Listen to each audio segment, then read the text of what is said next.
එහෙනම් දරුවනේ ආයුබෝවන්. අපි මේ ආරම්භ කරන්න යන්නේ අපේ උසස් පෙළ කෘෂි විද්‍යාව විෂය නිර්දේශය යටතේ හමුවන 14 වන ඒකකය. නැත්නම් පසුවස්වනු තාක්ෂණය යටතේ හමුවන දෙවන පාඩම කියන්න පුළුවන්. මොකක්ද පාඩමේ මාතෘකාව? පළතුරු ඉදීමේ ක්‍රියාවලිය. ළමයි දැනගන්න පසුවස්වනු තාක්ෂණය යටතේ අපට කතා කරන්න පුළුවන් යම් භෝගයක අස්වනු නෙලීමේ ඉඳලා පරිභෝජනය දක්වා සිදු කරන්නා වූ ක්‍රියාකාරකම් මේ යටතේ අපිට පුළුවන් පසුවස්වනු තාක්ෂණයේ ආරෝපණය කරන්න නැත්නම් යොදා ගන්න එළවලු වලට, පළතුරු වලට, ධාන්‍ය වලට, අල භෝග වලට, තෙල් භෝග වලට ආදී විවිධ පරාසයක භෝග වලට. ඒතර මේකෙන් අපි කතා කරන එක භෝග වර්ගයක් තමයි ළමයි පළතුරු කියන්නේ. ඔය පළතුරු විශේෂයෙන්ම කතා කරන්න හේතුවකුත් තියෙනවා. ඒක තමයි අපේ රටේ මේ පළතුරු වල ඉතා විශාල පසුවස්තුණු හානි වාර්තා වෙනවා. එළවලු වලත් එහෙමයි. ඉතින් ඒ නිසා මේ පළතුරු මොන වගේ වෙලාවකද නෙලා ගන්න කියන එක ගැනයි අපි මෙම කෙටි පාඩම යටතේ කතා කරන්නට යන්නේ. හැබැයි ළමයි මෙහෙම එකක් තියෙනවා පළතුරු ඉදීම කියන එක. නැත්තම් පළතුරු නෙලා ගන්නවා කියන එක හරි වෙලාවට ඉදීම හා සම්බන්ධ වෙනවා. පළතුරු ඉදීමේ ක්‍රියාවලිය කිසියම් ආකාරයක කායික විද්‍යාත්මක ක්‍රියාවක්. එතකොට නිසි වෙලාවට පළතුරු නෙලා ගන්න නම් නිසි පරිදි පළතුරු ඉදීමක් හෝ ඉදවීමක් අවශ්‍ය වෙනවා. එතකොට මොකක්ද මේ පළතුරු ඉදීමේ ක්‍රියාවලිය පසුපස තියෙන කායික විද්‍යාත්මක ක්‍රියාකාරකම කියලයි අපි මේ කතා කරන්නට යන්නේ. හරිද දරුවනේ? එහෙනම් පළතුරු ඉදීම අපිට මේකේ මාතෘකා කරන්න පුළුවන් ඕනනම් ළමයෝ මෙතන පළතුරු ඉදීම කියලා මේ කතා කරලා තියෙන්නේ පළතුරු ඉදීම ගැනයි.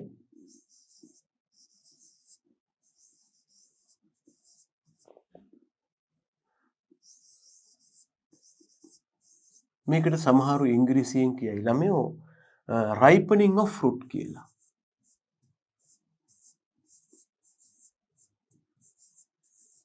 ripening of fruit කියලා කියයි ඉංග්‍රීසියෙන්.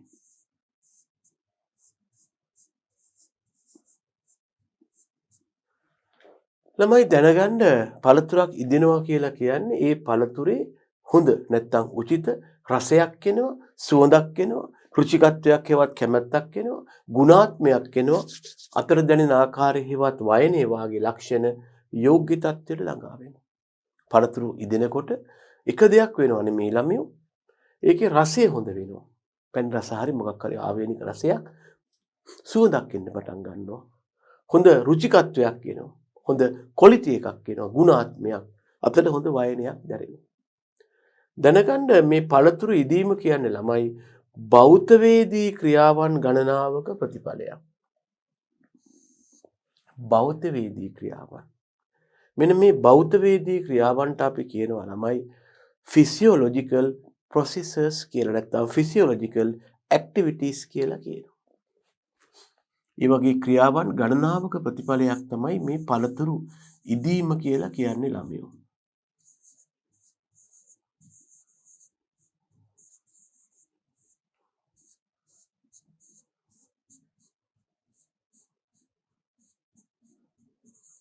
පළතුරු ඉදීම කියලා කියන්නේ ළමයෝ මේ භෞතවේදී ක්‍රියාවන් නැත්නම් physiological activities ගණනාවක ප්‍රතිඵලයක් වෙනවා. එතකොට දැනගන්න මෙතන තියෙනවා ළමයෝ පළතුරු ඉදීමේ කායික විද්‍යාව කියලා විෂයපතයක්. මේකට සමහරු කියයි fruit ripening physiology කියලා. මේ යටතේ පළතුරු ප්‍රධාන ආකාර දෙකකට බෙදන්න පුළුවන් අපිට. මේ ඉදීමේ ක්‍රියාවලිය මත එකකට කියනවා ළමයි අන්ත උපරිම පළතුරු, අනිකට කියාවි අන්ත උපරිම නොවන පළතුරු. පළතුරු ඉදීමේ ක්‍රියාවේ කායික විද්‍යාව මේ සිදුවන ක්‍රියාදාමයේ පරීක්ෂා කරපුවාම පළතුරු ඉදීම ආකාර දෙකකට දක්වන්න පුළුවන්. අන්ත උපරිම පළතුරු, අනික තමයි අන්ත උපරිම නොවන පළතුරු. අපි ඉස්සෙල්ලාම බැලුවොත් ළමයෝ අන්ත උපරිම පළතුරු කියන්නේ කාටද කියලා. මේවට අපි ඉංග්‍රීසියෙන් කියනවා ළමයි climacteric fruits කියලා. තම ඉදීම හේවත් වයසට යාමේදී ශ්වසන ශීඝ්‍රතාවයේ එක්වර හේවත් ශීඝ්‍ර නැත්නම් ක්ෂණික වැඩිවීමක් දක්වන පළතුරු. ඉදීම හා වයසට යාමේදී ශ්වසන වේගයේ උපරිමය පෙන්වන පළතුරු කියලා කියන්නත් පුළුවන්. බොහෝ විට සංචිතාහාර පිෂ්ඨය වන පළතුරු මේ කාණ්ඩයට අයත් වෙනවා. මේ ගැන කතා කරද්දී මම දන්නේ ඔබට මේ අත්දැකීම තියෙනවද කියලා. අපි ඔය කුඩා කාලේ කරන දෙයක් තියෙනවා. ඔය දැන් ගස්වල එහෙම අඹ වාරට අඹ කඩාගත්තාම එක එක්කෙනා ගෙදර ඉන්න සහෝදර සහෝදරියෝ තම තමන්ගේ අඹ ටිකක් කඩා ගන්නවා පොඩි පන්තිවල ඉන්නකොට. අඹ ගෙඩි ඉතින් කොහොමත් ඔය අඹ කඩපුවාම ඉතින් තාත්තා අඹ ගෙඩි 50ක් 60ක් එක්කෙනෙකුට දෙනවා මේ ඔයාගේ පංගුව කියලා. ඉතින් කරන්නේ මොකක්ද? ඕක අංගනවා අනික් අය ගනී කියලා. හංගලා ඉතින් බලනවා අඹ පැහිලා තියෙන්නේ. අපි පුඩා කාලෙම කරන දෙයක් තමයි ඒක නිවැරදි තාක්ෂණිකවත් මේ අඹ ගෙඩි අරගෙන පොඩ්ඩක් විතර උණුසුම් ජලයේ හොද ගන්නවා. හොදලා මේකේ තියෙන කිරි අයින් කරනවා. අපි දන්නවා ප්‍රායෝගිකව කිරි තිබුණොත් මේ අඹ ගෙඩි කුණු වෙනවා කියලා. ඒකල්ලා ඔක ඊට පස්සේ පිහ දාලා කොහේ හරි තැනක පෙට්ටියක හරි කබඩ් එකක හරි හංගලා තියෙනවා ඉතින්. හංගලා තියලා ඉස්කෝලේ යලා අපිට දුවගෙන ගිහලා බලලා මේ අඹ ඉදිලාද කියලා. නෑ. තාම ආමුයි. ඉස්කෝලේ ඉන්න ගමන් කල්පනා වෙනවා දැන් මේ දවස් 2-3ක් බලවුවා. තාම අඹ ඉදිලා නෑ. මේ ඉදින විදිහට නම් තව දවස් 4ක්වත් යයි මේ අඹ ඉදෙන්න කියලා. කොකොටත් දවසක් එහෙම අපි දැන් හිතනවා තව දවස් 4ක්වත් ගියොත් තමයි මේ අඹ ඉදෙන්නේ කියලා. ඔහොම හිතාගෙන එකපාරට ඉස්කෝලේ යටලා ඇවිල්ලා කෝකටත් කියලා අඹ පරීක්ෂා කරපුවාම මෙන්න දකින්නේ මොකක්ද? අපි ඇස්තමේන්තු ගත් දවසට ගොඩාක් කලින් එකපාරට අඹ ඉදිලා තියෙනවා. මේක ලොකු සර්ප්‍රයිස් එකක්. ඒකට හේතුව මොකක්ද? අඹ කියන්නේ ක්ලයිමැක්ටරික් හෙවත් අන්ත උපරිම පළතුරක්. පළතුර වයස්ගත වෙනකොට පරිණත වෙනකොට ශ්වසන වේගය අඩු වෙගෙන ඇවිල්ලා එකපාරට මේක වැඩි වෙලා ඉදීමක් පෙන්වුම් කරලා ආය අඩු වෙනවා. ඒකයි අපි අපේක්ෂිත දිනයට කලින් අඹ ගෙඩි ඉදිලා තියෙන්නේ. මට මේක ප්‍රස්තාරයක් මගින් පෙන්වන්න පුළුවන් මේ විදිහට.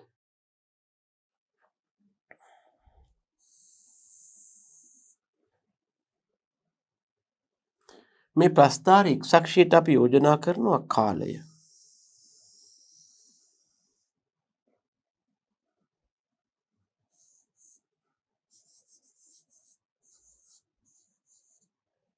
ප්‍රස්තාරේ y අක්ෂයට අපි යෝජනා කරමු ප්‍රතික්‍රියාව.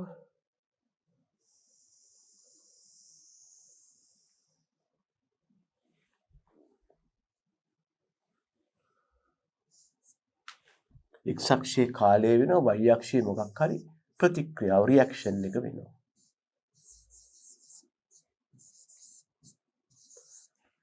දැන් අපි හිතන්න ළමයි මෙන්න මේ අවස්ථාවේ අඹ ගෙඩි නෙලාගත්තා. පරිණත වෙලා තිබුණා මේ අඹ නෙලාගත්තා මේ අවස්ථාවේ. එතකොට නෙලාගත් අවස්ථාවේ අපි කිසියම් ක්‍රමයකට මේ අඹ ගෙඩියේ කායික ක්‍රියාවන් නැත්නම් ශ්වසනය ආදී කායික ක්‍රියාවන් ගත්තොත් පරිණත නිසා යම් වැඩි වේගයකින් සිද්ධ වෙනවා. හැබැයි නෙලාගත්තට පස්සේ ක්‍රමානුකූලව වයසට යද්දී ඕනෑම දැන් පුද්ගලයන්ගෙත් එහෙමයි සතුන්ගෙත් එහෙමයි මිනිසාගෙත් එහෙමයි වයස්ගත වෙද්දී ආගේ පරිවෘත්තීය ක්‍රියාවන්ගේ ශීඝ්‍රතාව අඩු වෙනවනේ. ඒකට වයස්ගත වෙනවා කියන්නේ. දැන් ඒ වාගේ දැන් මේ පළතුරු ගෙඩියත් ළමයෝ නෙලාගත්තට පස්සේ මොකද වෙන්නේ? ක්‍රමානුකූලව එයාගේ ශ්වසන ශීඝ්‍රතාව මේ විදිහට අඩු වෙගෙන යනවා.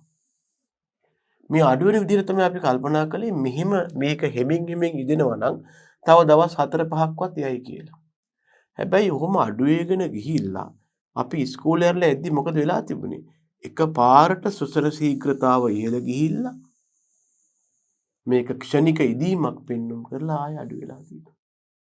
අපි අපේක්ෂා කළේ මෙදා ඉදෙයි කියලා නම් ඊට ගොඩක් දවස් කීපයකට කලින් ඉදුනේ මේ ශ්වසන ශීඝ්‍රතාව ඉහළ යාම නිසා. ශ්වසන ශීඝ්‍රතාව මේ වගේ හැසිරෙනවත් එක්කම මේ අඹ ගෙඩියේ ශ්වසනයේ අඹ හෝ අදාළ පළතුරු මගින් ශ්වසනයේ මගින් නිකුත් වන කාබන් ඩයොක්සයිඩ් පිටවීමේ ප්‍රතික්‍රියාවත් මේ වගේම තමයි ගමන් කරන්නේ. ඔහොම අඩු වෙගෙන ඇවිල්ලා එකපාරට ශ්වසන ශීඝ්‍රතාව වැඩි වෙනවත් එක්ක මේකෙන් කාබන් ඩයොක්සයිඩ් පිට වෙන එකත් වැඩි වෙලා ආය අඩු වෙනවා. පළතුරු ඉදීමේදී නිකුත් වෙන වායුවක් තියෙනවා එතලීන්. අඹ ගෙඩිය නෙලාගත්තට පස්සේ ක්‍රමානුකූලව එතලීන් පිටවීමේ ශීඝ්‍රතාවත් මේ වගේම අඩු වෙගෙන ඇවිල්ලා ක්ෂණිකව පරිවෘත්තික ක්‍රියා හේවත් ශ්වසන ශීඝ්‍රතාව වැඩි වෙනවත් එක්කම එතලීන් පිටවීමේ ශීඝ්‍රතාවත් වැඩි වෙලා ආපහු අඩු වෙනවා. එහෙනම් මේ ක්ලයිමැක්ටරික් කියන කාණ්ඩයේ පළතුරු වල නෙලාගත්තට පස්සේ වයසට යනකොට ක්ෂණිකව යම් අවස්ථාවක ශ්වසන ශීඝ්‍රතාව වේගවත් වෙනවා. කාබන් ඩයොක්සයිඩ් නිකුත් වීම ශීඝ්‍රවත් වෙනවා. ඒ වගේම එතලීන් සංශ්ලේෂණය හෝ එතලීන් පිටවීම ශීඝ්‍රවත් වෙනවා. මේ මගින් ක්ෂණික ඉදීමක් පෙන්눔 කරනවා. මොකද ශ්වසන ශීඝ්‍රතාව ඉහළ ගියා කියන්නේ ළමයෝ මෙන්න මෙතෙන්දී මේ හරියද ශ්වසන ශීඝ්‍රතාව ඉහළ ගියා කියන්නේ මොකක්ද? මේ හරියද ඉදෙනවා කියන එකයිදී. මොකද අඹ ගෙඩියක් ඉදීම කියලා කියන්නේ ළමයි ශ්වසන ශීඝ්‍රතාව ඉහළ ගිහිල්ලා කායික නැත්තම් පරිවෘත්තීය ක්‍රියා ශීඝ්‍රවත් වීමේ ප්‍රතිඵලයක්. එහෙනම් මේ අවස්ථාවේ අඹ ගෙඩිය ඉදලා තියෙනවා. ඉතින් ඒ නිසා මේ වාගේ පළතුරු වර්ග ගහේදීම ඉදෙන්න කියලා කතාවක් නැහැ. අපට පුළුවන් හොඳට පරණත වුණාට පස්සේ මේවායේ අස්වනු නෙලා ගන්න. නෙලාගෙන ගබඩා කරලා තිබ්බහම ක්‍රමානුකූලව එකපාරට මේවා ඉදෙනවා. ගහේම ඉදෙන්න කියලා කතාවක් නැහැ. ඒ නිසා මේවා ඉදෙන්නේ නැතුව පැසුණු අවස්ථාවේ නෙලා ගත්තාම ප්‍රමාණවත් වෙනවා. සිද්ධිය පැහැදිලිද? අපි කී හිටියේ කවුරු ගැනද? Tamanගේ ඉදීමේ කායික විද්‍යාව මත පළතුරු ආකාර දෙකක් කිව්වා. එක වර්ගයකට කිව්වා අන්ත උපරිම පළතුරු හෙවත් ක්ලයිමැක්ටරික් පළතුරු. තම ඉදීම හෙවත් වයසට යාමේදී ශ්වසන ශීඝ්‍රතාවයේ එක්වර හෙවත් ශීඝ්‍ර නැත්නම් ක්ෂණික වැඩිවීම පෙන්눔 කරන පළතුරු. ඉදීමේදී හා වයසට යාමේදී ශ්වසන වේගයේ උපරිමයක් මේ උපරිමයක්නේ පෙන්눔 කරන පළතුරු. බොහෝ විට සංචිතාහාර පිෂ්ඨය වන පළතුරු තමයි මේ කාණ්ඩයට අයත් වෙන්නේ. ක්ලයිමැක්ටරික් කාණ්ඩයට. මේ තියෙන්නේ මම නම් කරපු ප්‍රතික්‍රියාව තමයි වඩා නිවැරදි ප්‍රස්තාරයක්. x අක්ෂයට කාලය දාලා තියෙනවා. y අක්ෂයේ රෙස්පිරේෂන් රේට් එක කියන්නේ ශ්වසන ශීඝ්‍රතාව. එතකොට මේ ප්‍රස්තාරයේ දිගටම තියෙන බව දක්වන්නයි මේ අක්ෂය කඩලා ඇඳලා තියෙන්නේ. මේ තියෙන්නේ පර්ණත කොළ පැහැයක් පෙන්눔 කරනවා. ඊළඟට මේ තියෙන්නේ මේ වර්ගයේ පළතුරක් මේක රූස පාට වෙලා ඉදෙන පළතුරක්. මෙන්න මෙතනට අපි කියනවා රෙස්පිරේටරි ක්ලයිමැක්ටරික් ස්ටේජ් එක කියලා. මේ ප්‍රස්තාරයෙන් දක්වලා තියෙන්නේ ෆෘට් ප්‍රොඩියුසර්ස් එතලීන්. එතලීන් හෝමෝනයේ නිපදවීමක් තමයි දක්වලා තියෙන්නේ. x අක්ෂයට කාලය දාලා තියෙනවා. y අක්ෂයට රෙස්පිරේෂන් රේට් එක කියන්නේ ළමයි ශ්වසන ශීඝ්‍රතාව. ප්‍රස්තාරයේ x අක්ෂයට අපට කාලය යෝජනා කරන්න පුළුවන්.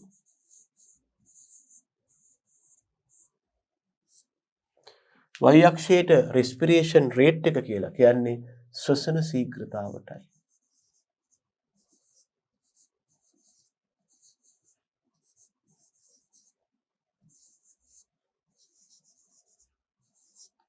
දැන් බලන්න මේ අස්වර නෙලාගත් අවස්ථාව.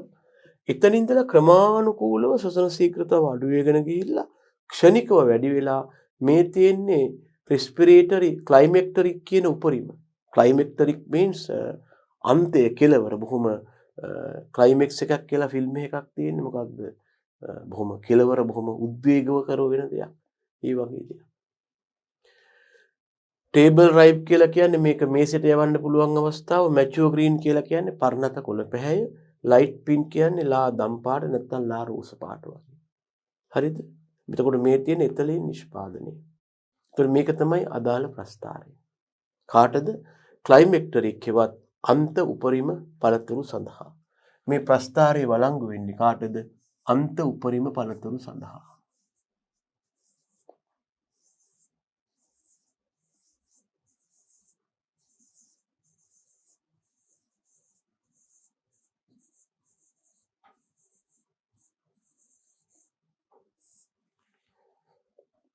right? එහෙනම් දෙවන පළතුරු වර්ගයක් තියෙනවා අන්ත උපරිමය නොවන පළතුරු. non climacteric fruits. තම ඉදීම හෙවත් වයසට යාමේදී ශ්වසන ශීඝ්‍රතාවයේ ක්ෂණික ඉහළ යාමක් පෙන්눔 කරන්නේ නැහැ. එහෙම නැත්නම් ඉදීමේදී හා වයසට යාමේදී ශ්වසන ශීඝ්‍රතාවයේ උපරිමය පෙන්눔 කරන්නේ නැති පළතුරු. මේවායේ සංචිතාහාර පිෂ්ඨය නෙවෙයි හුඟක් වෙලාවට. දැන් හිතන්නකෝ මේ රඹුටන් හැදෙන කාලයක් ගැන හිතන්නකෝ. මම කරන වැඩේ රඹුටන් දැන් ගහේ ඉදුණාම ලේන්නු කනවා. එහෙම නැත්තම් හොරු කඩනවා. වවුල්ලු කනවා, කපුට කනවා. මං කරන්නේ රඹුටන් මට පේනවා රඹුටන් අත්තක ලොකු රඹුටන් වල්ලක් තියෙනවා. මං ගහ දිගේ බඩ ගාලා ඕක කොළ පාට වෙලාවටම කඩා ගන්නවා. ගහ ගේලි 50ක් 60ක් තියෙන ලොකු රඹුටන් ටිකක් කඩාගෙන ඕක ඇවිල්ලා හංගනවා ගෙදර. මං හිතනවා දැන් අර ගහේදී රතු පාට ඉදෙනවා වගේ මේකත් ඉදෙයි කියලා බල ඉන්නවා. කවදාවත් මේක ඉදෙන්නේ නැහැ. ඇයි? මේක වයසට යන්න ශ්වසන ශීඝ්‍රතාව අඩු වෙනවා. එතලී නිෂ්පාදනය අඩු වෙනවා. ශ්වසනයේ ප්‍රතිඵලයක් විතර කාබන් ඩයොක්සයිඩ් මුදා හැරීම අඩු වෙනවා මිසක් එකපාරට වැඩි වෙලා ඉදින්නේ. මට මේ කොළ පාට රඹුටන් එහෙම කඩලා ඉදවන්න බෑ. මොනවා කරන්නේ? අන්න ඒ වාගේ පළතුරු වලට කියන මොනවටද? තම ඉදීමෙහිවත් වයසට යාමේදී ශ්වසන ශීඝ්‍රතාවයේ ක්ෂණික ඉහළ යාමක් පෙන්눔 කරන්නේ නැති උදවියට කියනවා අපි අන්ත උපරිමේ නොවන පළතුරු. ඒවත් non climacteric fruits කියලා. දැන් අනික තමයි ළමයි ඔය climacteric fruits එනම් ගහේදීම ඉදෙන්න කියලා කතාවක් නෑ. අපට කඩලා ඉදවන්න පුළුවන්. හැබැයි non climacteric ඒවත් අන්ත උපරිමේ නොවන පළතුරු එහෙම කඩලා ඉදවන්න බෑ. ඉදුණාම තමයි කඩන්න ඕන. තව දෙයක් තියෙනවා. අන්ත උපරිම පළතුරු වල සංචිතයේ වශයෙන් පිෂ්ඨය හම්බ වෙනවා. හැබැයි අන්ත උපරිමේ නොවන පළතුරු වල සංචිතය පිෂ්ඨය නෙවෙයි වෙනත් ආහාරයක් විය හැකියි. ඒ වගේම තව දෙයක් තියෙනවා. ඔය අන්ත උපරිමයේ පළතුරු අඹ වාගේ ඒවට පැපොල් වාගේ ඒවට අපිට කාබයිඩ් හෝ එතලීන් යොදාගෙන ඉදවන්න පුළුවන් කෘතිම දුම් ගස්සලා ඉදවන්න පුළුවන් කෙසේ. හැබැයි දැනගන්න අන්ත උපරිමයේ නොවන පළතුරු වලට රඹුටන් ගැට කඩලා නැත්තම් කොළ පාට රඹුටන් කඩලා දුම් ගහලා හෝ එතලීන් දාලා හෝ කාබයිඩ් ගහලා ඉදවන්න බෑ. මේ ආත්මෙට ඉදෙන්නේ. ඒකට හේතුව එයාගේ කායික විද්‍යාත්මක ලක්ෂණය. මේක ඉතින් ප්‍රස්ථාරයකින් යෝජනා කළොත් මේ වාගේ වෙයි ළමයි. කවුද අන්ත උපරිමයේ නොවන පළතුරු? මම එක් අක්ෂයට කාලය දාන්නම්.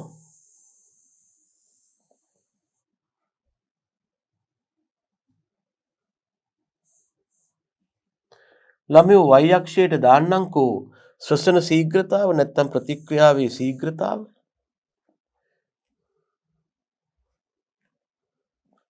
මම y අක්ෂයට දාන්නම් ශ්වසන ශීඝ්‍රතාව හෝ ප්‍රතික්‍රියාවේ ශීඝ්‍රතාව.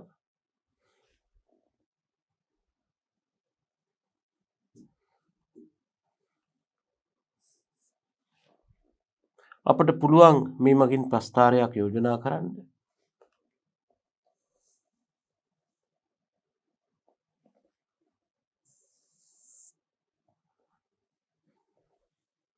හොඳයි. එහෙනම් මම x අක්ෂයට නම් කරන්නම් කාලය කියලා. ඒ වගේම y අක්ෂය අපි නම් කරමු ප්‍රතික්‍රියා ශීඝ්‍රතාව කියලා.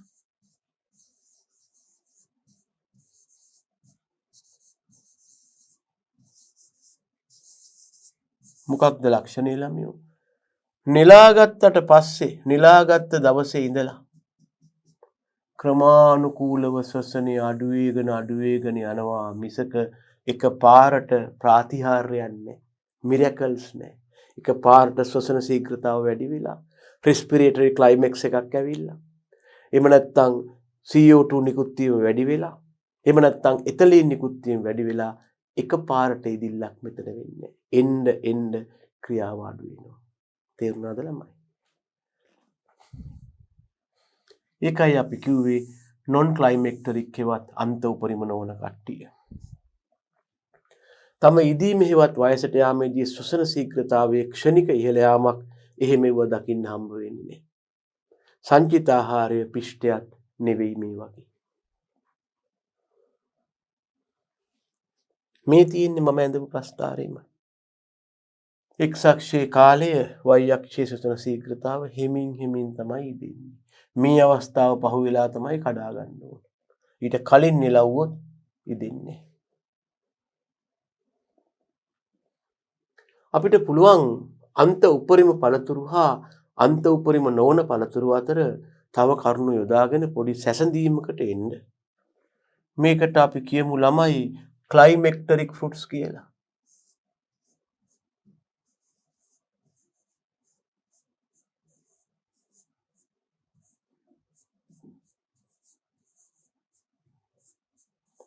එහෙනම් මේකට අපි කියනවා අන්ත උපරිම නොවන පළතුරු හෙවත් non climacteric fruits කියලා.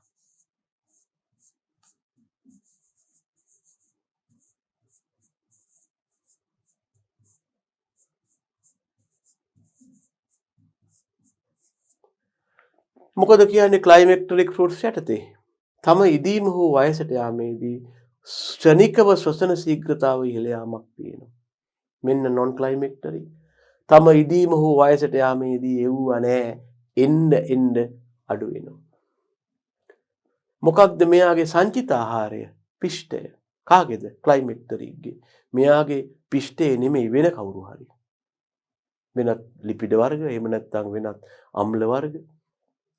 මේවා ඉදීම හෝ වයසට යාමේදී මෙලෙස ශ්වසන ශීඝ්‍රතාවයට අමතරව කාබන් ඩයොක්සයිඩ් හා එතලීන් මුදා හැරීමේ ශීඝ්‍රතාවද ඉහළ ගියා. මම අර පෙන්눔 කළේ ළමයෝ. මෙයාගේ එව්ව නැහැ. ශ්වසන ශීඝ්‍රතාවත් එන්නෙන්නම අඩු වෙනවා. CO2 මුදා හැරීමත් එහෙමයි. එතලීන් මුදා හැරීමත් එහෙමයි. වැඩි වෙන්නේ නැහැ මොකවත්.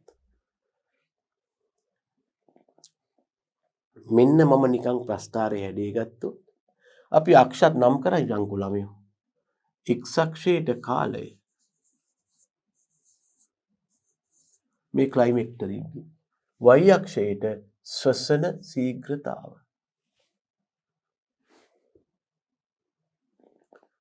y අක්ෂයට මොකද්ද දාන්නේ මෙතනට?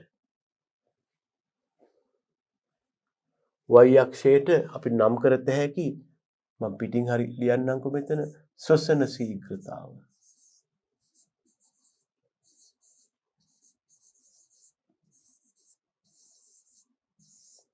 මෙයාගේ අක්ෂයමයි x අක්ෂයේ කාලය y අක්ෂයේ ශ්වසන ශීඝ්‍රතාව.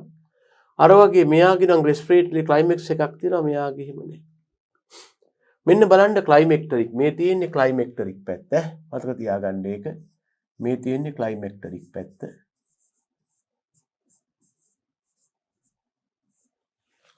මේ තියෙන්නේ non climacteric පැත්ත.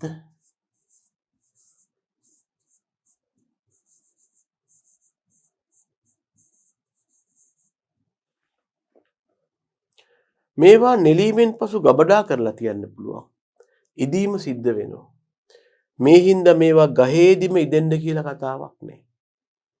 ඒකනේ අර අඹ ටික හංගලා තිබ්බහම ඉදිලා තිබුණ ඉස්කෝලේ ඇරලා බලපුවාම මේවා මොකද කියන්නේ? මේවා නෙලා ගැනීමෙන් පසු තවදුරටත් ඉදෙන්නේ නෑ ළමයෝ. ඒ නිසා නෙලා ගන්න ඕන ගහේදිම ඉදුණාට පස්සේ. කඩලා ඉදවන්න බෑ. ඒ නිසා මේවා අපිට එහෙම නෑ ප්‍රමාණවත් පරණත මට්ටමකට ආවා නම් ඇති අපිට නෙලා ගන්න පුළුවන්. ගහේදිම ඉදෙන්න කියලා නීතියක් නෑ.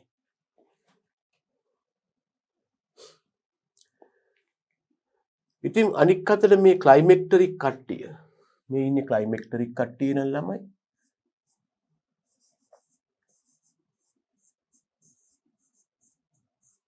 මේ ඉන්නේ non climacteric කට්ටිය.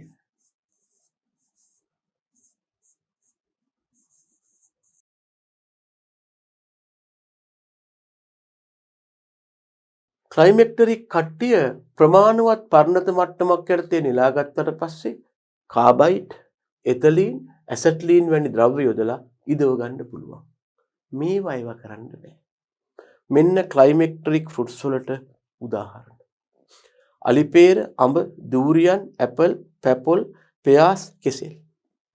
මෙන්න non climacteric.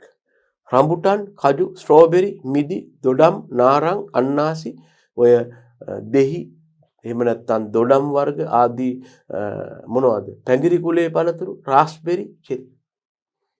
ඔන්න පළතුරු ඉදවීම සම්බන්ධයෙන් අපි පළතුරු කාණ්ඩ දෙකකට වෙන් කළා. අන්ත උපරිම හා අන්ත උපරිම නොවන විදිහට. මොනවද ළමයෝ පළතුරු ඉදීමේ සිදුවන වෙනස්කම් ගැනයි කතා කරන්න යන්නේ. පළතුරු ඉදීම යනු භෞතවේදී හා කායික ක්‍රියාවන් ගණනාවක ප්‍රතිඵලයක්. ඒක පළතුරු ඉදෙනවා කියන්නේ ගොඩාක් සංකීර්ණ ක්‍රියාවලියක් වෙනවා. මෙම සමස්ත ක්‍රියාවලිය අවසානයේදී පළතුරු වල භෞතික, රසායනික හා ජෛවීය ලක්ෂණ වෙනස් වෙලා එය පරිභෝජනයට වඩාත් යෝග්‍ය තත්ත්වයට පත් වෙනවා. ළමයි දැනගන්න පළතුරු ඉදෙනවයි කියලා කියන්නේ විශාල ක්‍රියාකාරකම් සමූහයක එකතුවක්. මේදී නොයෙකුත් භෞතික, රසායනික, ජෛවීය වෙනස්කම් වෙලා තමයි පළතුරු ඉදීමට ළඟා වෙන්නේ. එක මොහොතකින් සිදුවන ක්‍රියාවක් නෙවෙයි. මෙන්න පළතුරු ඉදීමේ සිදුවන ක්‍රියාවන්ට උදාහරණ. අම්ල ප්‍රතිශතය අඩු වෙනවා. පළතුරු වල ඇසිඩ් ගතිය අඩු වෙනවා. ඒක තමයි ළමයෝ ඇඹුල් රස පළතුරු ඉදුණාම පැන් රස වෙන්නේ.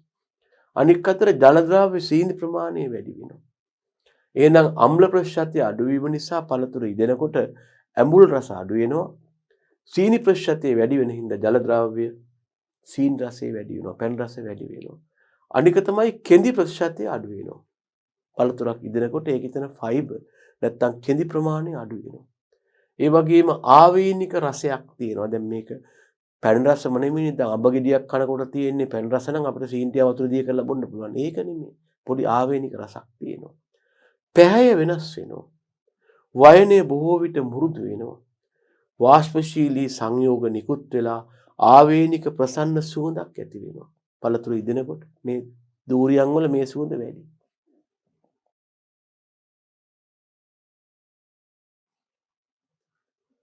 හොඳට මතක තියාගන්න ළමයෝ පළතුරු ඉදීමට දායක වන ප්‍රධානම හෝමෝන් එක වන්නේ කවුද? එතලීන් බව.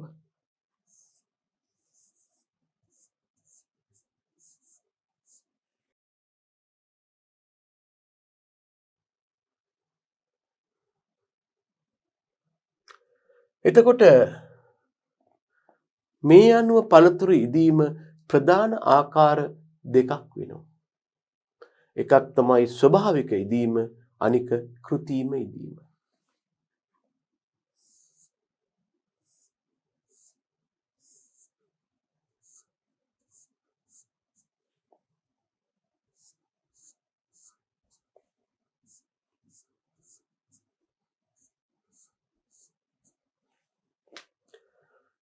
පළතුරු ඉදීම ප්‍රධාන දැන් බලන්න කාබන් වල තියෙන සංයුක්ත හතරක් 1 2 3 4යි 1 2 3 4යි. හරි. ප්‍රධාන වශයෙන් පළතුරු ඉදීම ආකාර දෙකක් වෙනවා. ස්වභාවික ඉදීම ඒක මදි නම් අපි කරන දෙයක් තියෙනවා. කෘත්‍රිම ඉදීම හෝ කෘත්‍රිම ඉදවීම. අපි ඉස්සෙල්ලම ගත්තොත් එහෙම මොකක්ද ළමයි මේ ස්වභාවික ඉදීම කියන්නේ? මේකට සමහරු ඉංග්‍රීසියෙන් කියනවා ළමයෝ natural ripening කියලා. ස්වභාවික තත්ත්වයටතේ පළතුරු ඉදෙනවා. කොහොමත් වනාන්තරවල ස්වභාවික පරිසරවල තියෙන පළතුරු අපි කවුරුත් ඉදවන්න යන්නේ නැහැ ළමයෝ. ඒවා ඔටෝමැටිකලි ඉදෙනවා. මේකට අපි කියනවා natural ripening හෙවත් ස්වභාවික ඉදීම කියලා.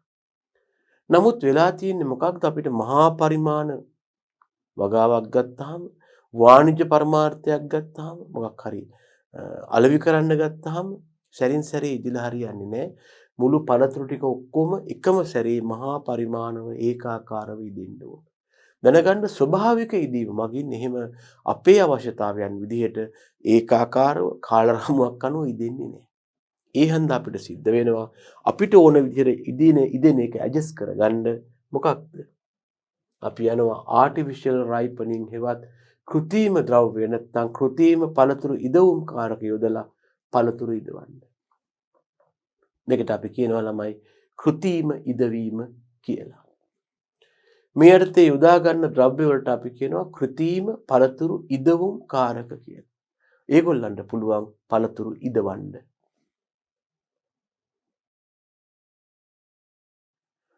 ඇයි අපිට කෘත්‍රිමව පළතුරු ඉදවන්න වෙලා තියෙන්නේ?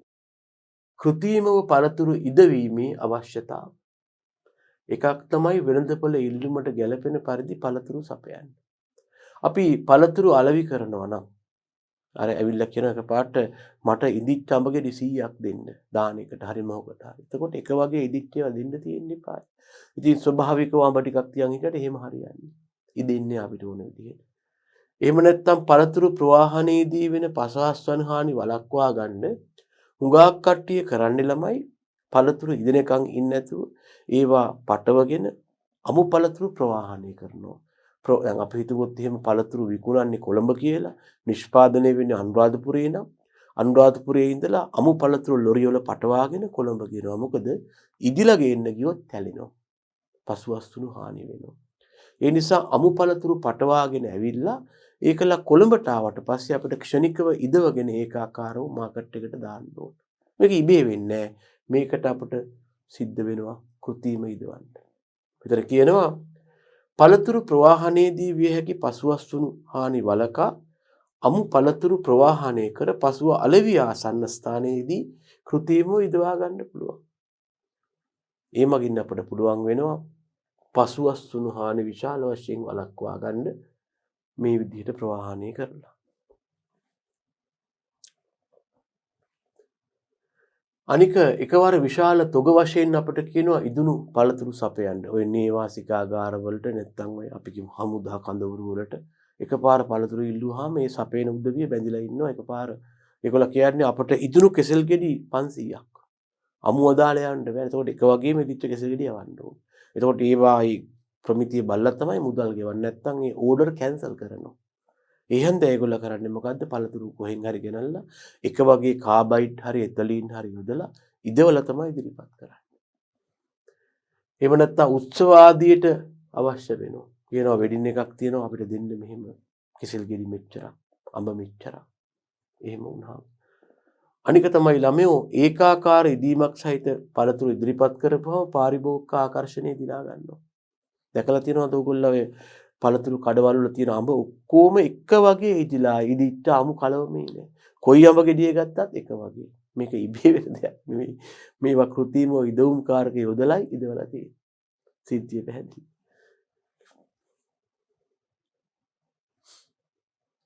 එහෙනම් පළතුරු ඉදවුම් කාරක කවුද? ripening agents. ඒ කෘත්‍රිම ඉදවීමට තමයි ඉදවුම් කාරක අවශ්‍ය වෙන්නේ. පළතුරු ඉදවීම සඳහා ඊට බාහිරින් එකතු කරන ද්‍රව්‍ය වෙනවා. මොනවද? දුම් යොදන්න පුළුවන් එතලීන, වාණිජ හෝමෝන, කාබයිඩ්. එතලීන කියන්නේ හෝමෝනයක් තමයි. නමුත් වාණිජ නම් වලින් වෙනම එතලීන් තියෙනවා. ඉස්සෙල්ලම් බලමු දුම් මගින් පළතුරු ඉදවීම. මේකට සමහරු ඉංග්‍රීසියෙන් කියනවා ළමයි ස්මෝකින් කියලා. දුම් ගස්සනවා.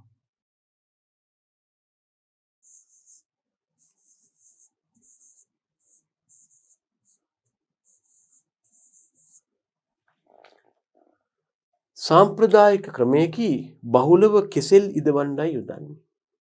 ශේෂ්ත්‍රයේ වලක් යන එහි කෙසෙල් කැන් තැන්පත් කර ඉහළින් තහඩුවක් යොදා පස් වලින් වහනවා.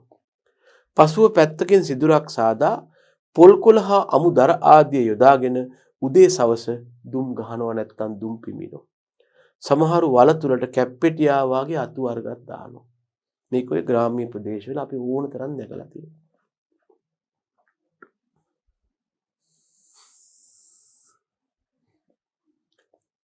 ළමයෝ මේ වගේ වලක් කපනවා.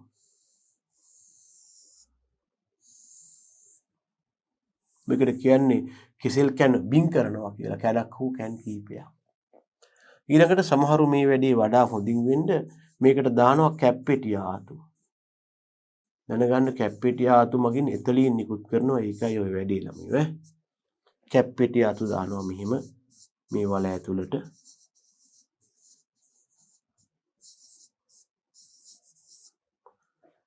ඊළඟට ඉදවන්න අවශ්‍ය කෙසෙල් කැන හුඟක් වෙලාවට කැන පිටින්ම මේකට දානවා. ඇවරි වලට වෙන් කරන්නේ මම හිතන්නේ හසුරවන්න පහසුයි. මෙහෙම කෙසෙල් කැන ගෙනල්ලා මේක ඇතුළට දානවා. කොහොමද? මේ තව කෙසෙල් කැනක් වුණා කොහොමද දානවා. මෙහෙම ඉතින් කෙසෙල් කැන් කීපයක් වුණත් මගුල් ගෙදරකට නම් ඉතින් ගොඩක් දානවා මෙහෙම. දාලා මේ කෙසෙල් කැන් නේ. මේක උඩින් මේ වාගේ තහඩුවකින් වහනවා ළමයෝ. වහලා එක තැනක පොඩි සිදුරක් තියෙනවා. තියලා මෙතෙන්ට හිල් වෙච්ච පොල් කට්ටක් දාලා එළියේ ඉඳලා දුම් ගහනවා මේකට. පූස් පූස් ගාලා දුම ගහනවා ඇතුළට. මේකට නොයෙකුත් අමුදර පොල් කොළ ආදී පත්තු කරලා මේ දුම් ගහනවා මේකට. එතකොට මේක ඇතුලේ දුම් පිරීලා මේ දුම් වල තියෙන එතලීන් මගින් තමයි කෙසෙල් කැන් ඉදෙන්නේ.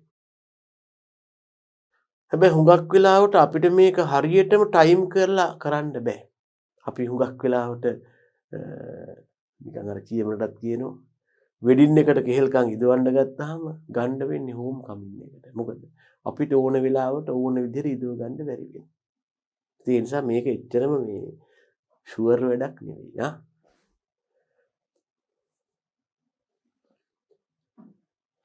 දුම්වල ඇති වාෂ්පශීලී සංයෝගද අතු ආදී නිකුත් වන එතලින්ද මගින් පළතුරු ඉදෙනවා.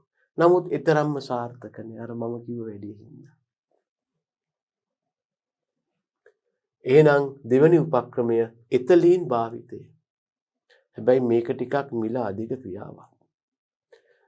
සංවෘත ගබඩා තුල පළතුරු අසුරා ඊට එතලින් වායුව ලබා දීලා ඉදවන්නේ. ඊටම සාර්ථකයි. ඔය කොළඹ ප්‍රදේශයේම පළතුරු ඉදවන්න මේක යොදා ගන්නවා වාණිජ මට්ටමට. නමුත් වැඩි තාක්ෂණයක් හා ප්‍රාග්ධනයක් අවශ්‍ය වීම නිසා දේශීය භාවිතය ටිකක් අවමයි. සාමාන්‍ය පුද්ගලික කට්ටිය මේකට යනවා අඩුයි. එතලින් මගින් ඉදවීම. වාණිජ හෝමෝන භාවිතය. දැන් මෙතෙන්දි කරලා තියෙන්නේ එතලීන් හෝමෝනයම නොයෙකුත් වාණිජ නම් වලින් කඩේ ගන්න තියෙනවා. ඒවා අරගෙන අපිට ඒවා දාලා පළතුරු යොදවන්න පුළුවන්. මෙන්න මේ වගේ නම් වලින් තියෙනවා එත්‍රල්, එතෆෝන්, ඉටසිලැසිල්, සයිලෑඩ්, සේෆා ඔය වගේවා කඩේ ගන්න තියෙනවා. මේවා ගෙනල්ලා අපිට අර වගේම පළතුරු වලට යොදලා ඉදවන්න පුළුවන්. ප්‍රායෝගිකව භාවිතා වෙන වෙනත් උපක්‍රමයක් තියෙනවා. ඒකට අපි කියනවා කාබයිඩ් හෙවත් කැල්සියම් කාබයිඩ් භාවිතයෙන් කෙසෙල් ඉදවීම නැත්නම් පළතුරු ඉදවීම. මෙතෙන්දි වෙලා තියෙන්නේ මේ කැල්සියම් කාබයිඩ් කියන එක්කෙනා වායුගෝලීය ජල වාෂ්ප හමුවේ ඇසට්ලීන් වායුව මුදා හරිනවා. දැනගන්න මේ ඕගොල්ලෝ අහලා ඇති මේ වෙල්ඩින් කිරීම වෙල්ඩින් කර්මාන්තය වෑල්ඩින් කරනවා කියන්නේ යකඩ පාස්සන ක්‍රමයක් තියෙනවා. ඒ වෙල්ඩින් කර්මාන්ත ආකාර දෙකක් තියෙනවානේ. එකකට අපි කියනවා චාප වෙල්ඩින් නැත්නම් ආක් වෙල්ඩින් කියලා කියනවා. අනිකට කියනවා ඉලෙක්ට්‍රිකල් වෙල්ඩින් හෙවත් විද්‍යුත් වෙල්ඩින් කියලා. මේ ආක් වෙල්ඩින් හෙවත් චාප වැස්සීමට යොදා ගන්නවා රත් වෙච්චි නැත්නම් අපි ඉතා අධික උෂ්ණත්වයක් ලබා දෙන ගින්දර පාරක් යවනවා අර වෙල්ඩින් ටෝච් එක කියන එක මගින්. හරි රස්නෙන් මේක. සෙන්ටිග්‍රේඩ් 600ටත් එහා ලබා දෙනවා. ඒකේ යකඩ රත් වෙලා පෑහෙනවා.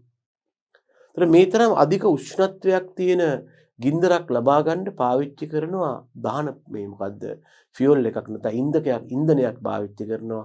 මේක තමයි ඇසටලීන් කියන වායුව. මේ වැඩේට යොදාගන්නේ ඇසටලීන් වායුව.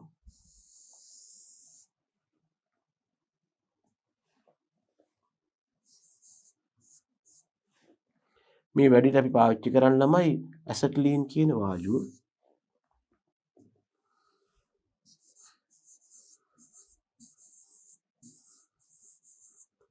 මෙයාගේ සූත්‍රය C2H2 වෙනවා. අපි ඇසටලීන් වායුව වෙල්ඩින් කර්මාන්තයේදී කඩෙන් ගන්නෙ නැහැ. අපි කඩෙන් මිලදී ගන්න ඔය හાર્ඩ්වෙයාර් ආදී තියෙනවා. ටිකක් මිලත් එච්චර නැහැ. මේ කැට වර්ගයක් මේවට කියන්නේ කැල්සියම් කාබයිඩ් හෙවත් කාබයිඩ් කැට කියලා. Calcium carbide. මෙන්න මේ කැල්සියම් කාබයිඩ් කියන කැට වර්ගය වායුගෝලීය ජල වාෂ්ප උරාගෙන පත් වෙන ඔය කියන්නා වූ ඇසට්ලීන් බවට. ඒ වගේම ඉතින් හුණු වගේ හැදෙනවා කැල්සියම් ඔක්සයිඩ්. දැකලා තියෙනවද වෙල්ඩින් වැඩපොළවල් ගාව ඔය පොල් ගස් ගාව දාලා තියෙනවා නිකන් හුණු ගොඩක් වාගේ. ඉතින් මේ වායුව නිකුත් වෙනවා මේක ඔක්සිජන් එක ගේන්න වෙල්ඩින් මේ බාසුන් නැල ගාව තුන ලොකු ඔක්සිජන් ටැංකියක්.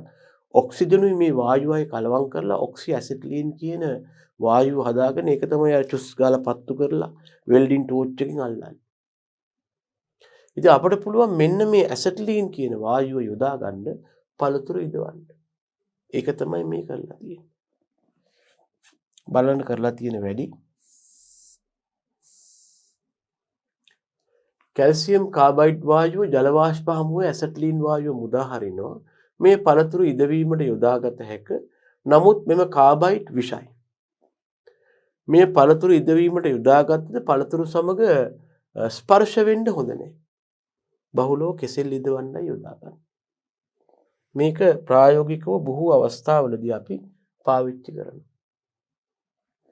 දැන් ඕක කරන විදිහ පොඩ්ඩක් ඕගොල්ලන්ට මතක් කළොත් එහෙම මෙහිමයි කරන්නේ ළමයි.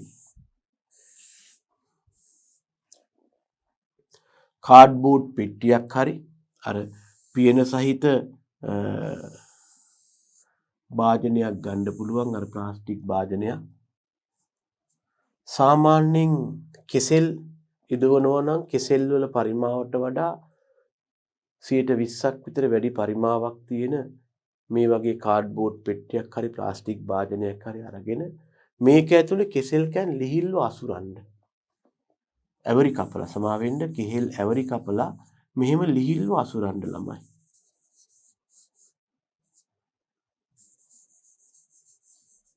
මේ විදිහට. කිස් ප්‍රදේශයකුත් තියෙනවා.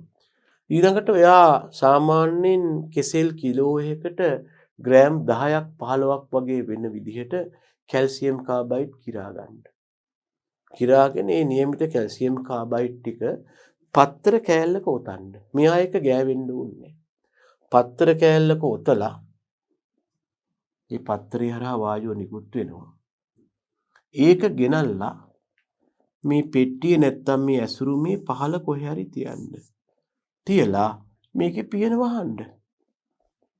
මේකේ පියන වහලා දාන්න. එච්චරයි කතන්දරේ ළමයෝ.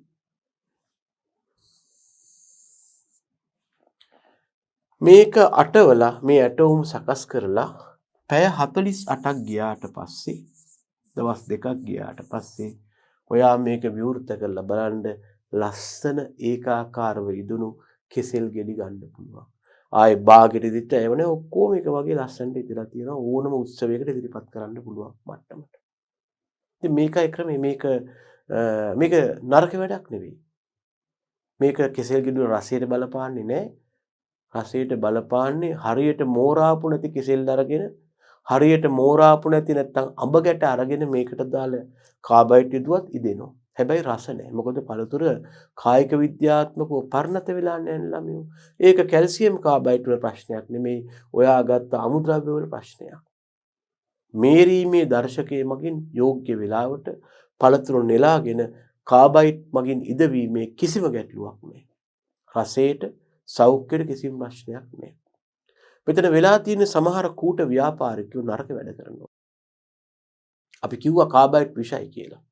සමහරු ඉක්මනට වැඩේ වෙන්න කියලා. ඒක හොඳ දේවල් නෙවෙයි. කිව්වට කමක් නෑ වුණාට මේවා කරන්න එපා. කාබයිඩ් කුඩු කරලා වතුරේ දිය කරලා අර එයා ෆ්‍රෙෂ්නර් කියන ඒවා මගින් චූස් ගාලා මොකද කරන්නේ? මේ ගෙඩි වලට අඹ වලට හිනවා. සමහර කට්ටිය කියනවා කඩෙන් පළතුරු ගෙනල්ලා බලපුවාම නිකන් රටහුණු වාගේ තියෙනවලු පිටපැත්තේ. මොනවද මේ කාබයිඩ්? ඒවා ඒ විදිහට කන්න හොඳ නෑ අවස.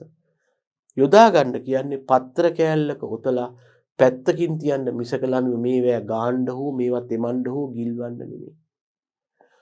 හරි පර්ණත අවස්ථාවේ තියෙන පළතුරු යොදාගෙන මේ ක්‍රමයට කැල්සියම් කාබයිඩ් යොදලා දෙව්වට පළතුරේ රසයට, ගුණාත්මයට, පැහැයට, වර්ණයට, ක්වොලිටි එකට ගැටලුවක් නැහැ. මේ පළතුරු කෑවට කිසිම සෞඛ්‍ය ගැටලුවක්, විෂවීමක්, අසාත්මික වීමක් නැහැ. මේ විදිහට කළොත්. මේ විදිහට ඒගොල්ලෝ කරන්නේ නැති එකයි ගැටලුව. හොඳයි. එහෙනම් අපි කතා කරන්නට යනවා ඊළඟට එහෙම කරන්න කියලා. මොකක්ද? සෞඛ්‍ය ආරක්ෂිතව පළතුරු ඉදවීම. හරි විදිහට කරන්න. අපිරිසුදු වීම, ආසාදන, අසාත්මික වීම වලින් තොරව පළතුරු ඉදවීම ගැනයි කල්පනා කරන්න. මේකේ වැදගත්කම් තියෙනවා. දැන් ඔය මම කිව්වෙත් ඒක තමයි. පාරිභෝගිකයන් අතර පළතුරු ඉදවීමේ පියවරවලදී සෞඛ්‍ය ආරක්ෂිත බව නැති වෙනවා. ආසාදන වෙනවා, වස වෙනවා. එහෙම විශ්වාසයක් තියෙනවා. එහෙම ඒවා වෙලා තියෙන්නේ කූට පුද්ගලයෝ වැරදි වැඩ කරපුවාම. හරියට කළොත් ඒකේ දුර්මතය ඉවත් කරන්න පුළුවන්. අපි දුම් ගසා ඉදවන්න ගියාම දුම් වැලි පස් ආදී පළතුරු වලට මිශ්‍ර වෙනවා. අපිට ඕන විතර ඉදව ගන්නත් බැරි වෙනවා. ඒක වළක්ව ගන්න පුළුවන්. අනික තමයි යොදා ගන්නා රසායනිකයන් නිසි පරිදි භාවිතා නොකිරීමේ තත්ත්වය වළක්වන්න. මම කිව්වේ ඒකයි සමහර කපටි පුද්ගලයෝ කාබයිඩ් දියරි බවට පත් කරලා පළතුරු ගිල්වනවා. මේවා විෂ, මේවා කරන්න හොඳ නෑ. පළතුරු ඉදෙනවත් එක්කම එහි වයනය මෙලෙක් වෙලා යාන්ත්‍රික හානිය වලට වැඩිව ලක් වෙනවා. ඉතින් රසායනිකව සරල වීම නිසා පළතුරු වලට ආසාදන වෙනවා. ඉදුණු පළතුරු වලට ආසාදන වැඩි. සෞඛ්‍ය ආරක්ෂව ඉදෙව්වොත් මේ හානි වළක්වන්න පුළුවන්. පළතුරු ඉදවන්න ගබඩා කරන්න සෞඛ්‍ය ආරක්ෂිත නොවන අපිරිසිදු ක්‍රම ගබඩා යොදාගත්තොත් එහෙම යොදා ගන්න ප්‍රවණතාවක් තියෙනවා.